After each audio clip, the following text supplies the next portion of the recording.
পাঠশালাত ভয়ঙ্কৰ পথ দুৰ্ঘটনা থিতাতে নিহত এজন লোক ভয়ঙ্কৰ দুৰ্ঘটনাটোত দুজন লোক গুৰুতৰভাৱে আহত হয় লোক দুজনক সংকটজনক অৱস্থাত চিকিৎসালয়ত ভৰ্তি কৰোৱা হৈছে বজালিৰ পাঠশালাত ভয়ঙ্কৰ পথ দুৰ্ঘটনা চাৰিচকীয়া বাহনৰ খুন্দাত থিতাতে নিহত হয় এজন লোক দুৰ্ঘটনাটোত দুজন লোক গুৰুতৰভাৱে আহত হয় লোক দুজনক অতি সংকটজনক অৱস্থাত চিকিৎসালয়ত ভৰ্তি কৰোৱা হৈছে জানিব পৰা অনুসৰি হাউলি ৰোডত এখন চাৰিচকীয়া বাহনে এজন লোকক খুন্দিয়াই পিছত বৈদ্যুতিক খুঁটাত খুন্দা মাৰে এই ভয়াবহ দুৰ্ঘটনাটোত থিতাতে নিহত হয় লোকজন দুৰ্ঘটনা সংঘটিত কৰা চাৰিচকীয়া ডাষ্টাৰ বাহনখনৰ নম্বৰ হৈছে A01BJ3035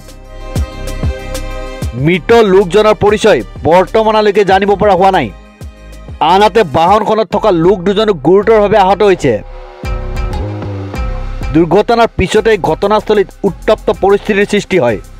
ঘটনাস্থলীত পাঠশালা আৰক্ষী উপস্থিত হৈ পৰিস্থিতি নিয়ন্ত্ৰণ কৰে